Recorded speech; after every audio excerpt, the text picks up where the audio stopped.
નમસ્કાર દોસ્તો, આગામી કલાકોને લઈ ગુજરાત રાજ્યના વિસ્તારના લોકો થઈ જાય તૈયાર, કારણ કે રાજ્યમાં મિત્રો જૂન મહિનાની શરૂઆતની સાથે જ ફરી ગુજરાત રાજ્યની અંદર વગર ગાજવીજે પરંતુ ભારે પવન સાથે જાણીશું અત્યારે કયા વિસ્તારોમાં શરૂ થઈ ચૂક્યો છે ધોધમાર વરસાદ. આપણે આજના વિડીયોની અંદર જાણીશું મિત્રો અત્યારે ગુજરાત હવામાન વિભાગની આગાહીની અંદર મોટો બદલાવ અને લેટેસ્ટ આગાહી આવી રહી છે, જેની અંદર ગુજરાતની અંદર આવનારી 3 કલાકનું રેનફોલ ફોરકાસ્ટ અત્યારે લેટેસ્ટ અપડેટ થઈ ચૂક્યું છે અને જેમાં જોઈશું કે આવનારી 3 કલાકની અંદર ગુજરાતના કયા જિલ્લાઓની અંદર વરસાદની સંભાવના, કેવું એલર્ટ આપી દેવામાં આવેલું છે. તો બીજી તરફ મિત્રો 2 જૂન 3 જૂન 4 જૂનથી લઈ 7 જૂન સુધીની વરસાદની આગાહી મેળવીશું. હવામાન નિષ્ણાંત અંબાલાલ પટેલ અને પરેશ ગોસ્વામી તરફથી પણ ગુજરાત રાજ્યની અંદર મિત્રો આ થંડરસ્ટોર્મ એક્ટિવિટીના વરસાદને લઈ તો આ સાથે જ મિત્રો આવનારા દિવસોમાં ગુજરાતમાં ક્યારે વાવણી થાય અને જૂન મહિનાના વરસાદનું આગોતરું એંધાણ જાહેર કર્યું. અને મિત્રો વાવણીની તારીખ ગુજરાત રાજ્યના ખેડૂતો જાણી લે, કારણ કે આવનારા દિવસોમાં બંગાળના ઉપસાગરની અંદર મિત્રો લો પ્રેશર બનવાની સંભાવના છે. બંગાળના ઉપસાગરનું લો પ્રેશર ભારતની અંદર મિત્રો ફરી ચોમાસાની ગતિને આગળ ધપાવશે, ત્યારે તમામ અપડેટોએ જાણીએ. પહેલાં તો તમે અમારી આ મિત્રો આઈ ખેડૂત ન્યૂઝ ચેનલ પર નવા છો તો ખાસ મિત્રો આ ચેનલને સબસ્ક્રાઈબ કરી દેજો. સૌથી પહેલાં તો અમે તમને મિત્રો અત્યારે આવનારી કલાકોને લઈ ગુજરાત રાજ્યની અંદર મિત્રો 1 જૂન શરૂઆત થઈને ગુજરાત રાજ્યમાં વરસાદની ગતિવિધિ અમુક વિસ્તારોમાં શરૂઆત થઈ ચૂકી. ખાસ કરીને મિત્રો અત્યારે જોવા જઈએ તો રાજ્યની અંદર જે ધોધમાર વરસાદ શરૂ થયો છે તે ભાગોમાં આ વખતે અત્યારે ગાજવીજનું પ્રમાણ પાછલા વરસાદો કરતાં ઓછું જોવા મળી રહ્યું છે. પરંતુ મિત્રો રાજ્યની અંદર પવનની ગતિ તમે જોઈ શકો છો મોટાભાગના વિસ્તારોની અંદર કે જ્યાં 20થી લઈને 25 કિલોમીટરની ઝડપના પવનો ફૂંકાતા જોવા મળ્યા છે. ખાસ કરીને આપણે જણાવી દઈએ તો અત્યારના લાઈવ સેટેલાઇટ પિક્ચરની અંદર તમે જોઈ શકો છો, જેની અંદર મિત્રો સાંજ પડવાની સાથે જ 1 તારીખના દિવસે ગુજરાત રાજ્યના મહેસાણાના વિજાપુર લાગુના વિસ્તારો હોય તો મિત્રો અમદાવાદની અંદર તો IPL મેચ ચાલી રહી છે, તેમાં પણ ધોધમાર વરસાદની ગતિવિધિ જોવા મળી છે. અમદાવાદ, મહેસાણા, ગાંધીનગર આજુબાજુ આમ ઉત્તરી ગુજરાત અને મધ્ય ગુજરાત લાગુના વિસ્તારોની અંદર ભારે પવન, જો કે ગાજવીજ મિત્રો આ વરસાદની અંદર ઓછી છે ને ધોધમાર વરસાદ ઉત્તર ગુજરાત લાગુના મધ્ય ગુજરાતના વિસ્તારોમાં જોવા મળી રહી છે. ત્યારે મિત્રો આપણે અત્યારે જાહેર થયેલી ગુજરાત હવામાન વિભાગની આગાહી, જેમાં 3 કલાકનું રેનફોલ ફોરકાસ્ટ જાહેર થયું, તેના પર પણ નજર કરીએ. અમદાવાદ મોસમ કેન્દ્ર વિભાગ તરફથી મિત્રો ગુજરાત રાજ્યની અંદર તમે જોઈ શકો છો અત્યારની લેટેસ્ટ આગાહીની અંદર ઉત્તર ગુજરાત અને મધ્ય ગુજરાતના ભાગોમાં અત્યારે યલો એલર્ટનું વરસાદનું સિગ્નલ આપી દેવામાં આવ્યું, જેમાં ઉત્તર ગુજરાતના મહેસાણાના ઘણા વિસ્તારોમાં ધોધમાર વરસાદ જોવા મળ્યો છે. અને હજુ પણ મિત્રો આવનારી કલાકો, જેમાં રાત્રિ દરમિયાન ખાસ કરીને ઉત્તરી ગુજરાતના સાબરકાંઠા, મહીસાગર જિલ્લાના ભાગોમાં ધોધમાર વરસાદ પડી શકે છે. મહેસાણા આ સાથે જ મિત્રો ગાંધીનગર, ખેડા એ આજુબાજુના અમદાવાદના પંથકોની અંદર જોઈ શકો આટલા 6 જિલ્લાની અંદર કે જ્યાં અત્યારે યલો એલર્ટ ગુજરાત હવામાન વિભાગે જાહેર કરી દીધું છે. તો દક્ષિણી ગુજરાતના પણ ડાંગ અને વલસાડ 2 જિલ્લાની અંદર આવનારી 3 કલાકની અંદર ભારે વરસાદની સંભાવના વ્યક્ત કરી દેવામાં આવી છે.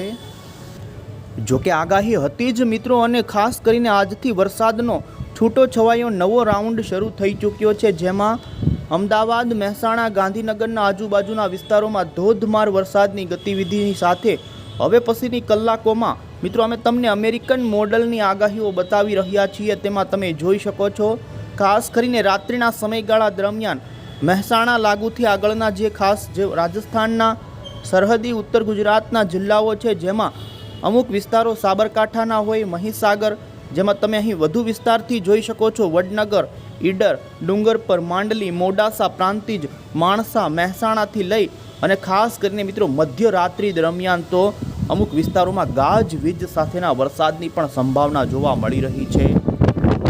રાજસ્થાનના સરહદી ગુજરાતના લાગુના પંથકોની અંદર વધુ સંભાવના જોવા મળી રહી છે, કારણ કે અત્યારે અપર અને મિડ લેવલના વાતાવરણીય અસ્થિરતાનો માહોલ અત્યારે ઉત્તર ગુજરાત અને તે લાગુના મધ્ય ગુજરાતમાં વધુ જોવા મળી રહ્યો છે. અને જેને જોતા મિત્રો એ જ જે વિસ્તારો કે ત્યાં અત્યારે ગતિવિધિ શરૂ થઈ છે એ ગતિવિધિ ધીમે ધીમે મિત્રો ઉત્તરીય પૂર્વની દિશા તરફ આગળ વધશે અને ખાસ સાબરકાંઠા, મહીસાગર, અરવલ્લીથી લઈ અમદાવાદથી ખેડા તો આ સાથે જ અન્ય મધ્ય ગુજરાતના નડિયાદ સુધીના આ મહેસાણાથી પાટણ સુધીના ભાગોની અંદર વાતાવરણની અંદર મિત્રો મોટો પલટો હજુ પણ આગામી કલાકોમાં આવી શકે. હવે પછી દોસ્તો આપણે 2 જૂન અને સોમવારની પણ વરસાદની જે ગુજરાત હવામાન વિભાગની આગાહી છે તે જોઈશું. તો મિત્રો 2 તારીખથી તો ગુજરાત રાજ્યની અંદર વરસાદના વિસ્તારો અને તીવ્રતાની અંદર પણ વધારો જોવા મળી શકે છે.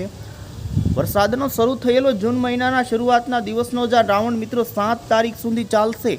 બપોર પછી સાંજ અને રાત્રિ દરમિયાન રાજ્યની અંદર વરસાદની ગતિવિધિ જોવા મળશે, જેમાં તમે જોઈ શકો 2 તારીખના દિવસે દક્ષિણી ગુજરાતના સુરત, નવસારી, વલસાડ, ડાંગ આ સાથે જ મધ્ય ગુજરાતના ખેડા, આણંદ, વડોદરા, છોટાઉદેપુર તો મધ્ય ગુજરાતથી લઈ ઉત્તર ગુજરાતના સાબરકાંઠા, અરવલ્લી, મહીસાગર, દાહોદ, પંચમહાલ, છોટાઉદેપુર, ખેડા લાગુના પંથકો અને સૌરાષ્ટ્રની અંદર ભાવનગર, અમરેલી અને ગીર સોમનાથના છૂટાછવાયા ભાગોમાં હળવાથી મધ્યમ પ્રકારના વરસાદની સંભાવના રહેશે.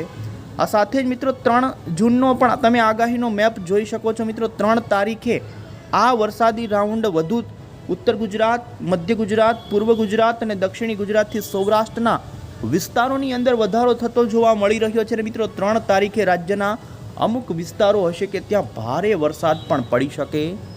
તમે જોઈ શકો બનાસકાંઠા, સાબરકાંઠાથી લઈ મધ્ય ગુજરાતના તમામ દક્ષિણ અને સૌરાષ્ટ્રના પોરબંદર, જૂનાગઢ જિલ્લાની અંદર પણ વરસાદની આગાહી ગુજરાત હવામાન વિભાગે કરી છે. 4, 5 અને 6 થી લઈ 7 જૂન સુધી ગુજરાત રાજ્યની અંદર આ પ્રમાણે છૂટો છવાયો સીમિત વિસ્તારોની અંદર હળવો મધ્યમ, અમુક વિસ્તારોમાં ગાજવીજ તો ભારે પવન સાથેના વરસાદની ગતિવિધિ જોવા મળશે ને જેમાં મિત્રો 3 તારીખથી 4 તારીખ દરમિયાન વધુ વાતાવરણ અસ્થિર બનતું જોવા મળી શકે છે. અને હવે પછી મિત્રો આપણે જાણીશું કે ગુજરાત રાજ્યની અંદર વાવણીનો વરસાદ ક્યારે થશે. જૂન મહિનાની 7 તારીખ સુધી જે વરસાદનો રાઉન્ડ ચાલવાનો છે તે તો મિત્રો છૂટો છવાયો પ્રી મોન્સૂન એક્ટિવિટીનો વરસાદ કહેવાશે, પરંતુ તમે અહીં જોઈ શકો છો મિત્રો અમેરિકન મોડલ બતાવી રહ્યા છીએ. રાજ્યની અંદર આવનારા દિવસોની અંદર અરબી સમુદ્ર કે પછી બંગાળની ખાડીની અંદર કોઈ પણ પ્રકારની સિસ્ટમ જોવા નથી મળી રહી, પરંતુ 10 તારીખ આજુબાજુ તમે જોઈ શકો ઓડિશાના અને પશ્ચિમ બંગાળ લાગુના બંગાળની ખાડીની અંદર એક સિસ્ટમ ધીમે ધીમે 10 જૂન આજુબાજુ આકાર પામતી જોવા મળી રહી છે. જેમ જેમ મિત્રો 10 જૂન, 11 જૂન જેમ આગળ ચાલતી જશે તેમ ખાસ 11 અને 12 તારીખે બંગાળની ખાડીની અંદર એક લો પ્રેશર રચાય તેવી પૂરી સંભાવના અત્યારે બની રહી છે. સાયક્લોનિક વરસાદી સિસ્ટમ 10 તારીખથી બનવાની શરૂઆત થઈ જશે. 12 તારીખે બંગાળની ખાડીની અંદર એક ચક્રવાતી પરિભ્રમણ ખૂબ મોટું બને તેવી સંભાવના છે અને તમે નિહાળી શકો છો કે આ ચક્રવાતી પરિભ્રમણ ધીમે ધીમે 12 તારીખથી લઈ પૂર્વી ભારતથી લઈને મિત્રો ધીમે ઉત્તરીયથી લઈ પશ્ચિમી ભારત તરફ આ સિસ્ટમ ગતિ કરશે. મિત્રો ચોમાસું વેગ આપવા માટે બંગાળની ખાડીમાં બનનારી આ સિસ્ટમ ખૂબ જ મદદ કરશે, કારણ કે અત્યારે ખાસ કરીને અરબી સમુદ્રવાળી પાંખ તો મુંબઈ સુધી આવી ચોકી છે ચોમાસાની, પરંતુ અટકી પડી છે.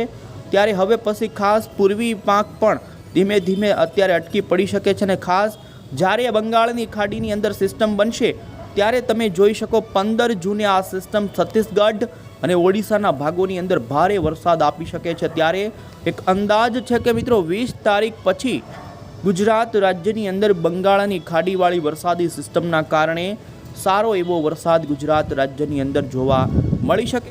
હવામાન નિષ્ણાંત અંબાલાલ પટેલની પણ આપણે આગાહી જોઈએ તો તેમણે પણ મિત્રો આ જૂન મહિનાની શરૂઆતની સાથે જ નવી નકોર આગાહી આપી દીધી છે અને તેમણે કહ્યું કે 5 થી લઈ 9 તારીખની વચ્ચે ગુજરાતની અંદર ઘણા વિસ્તારોમાં અણધાર્યો ભારે વરસાદ પણ પડી શકે.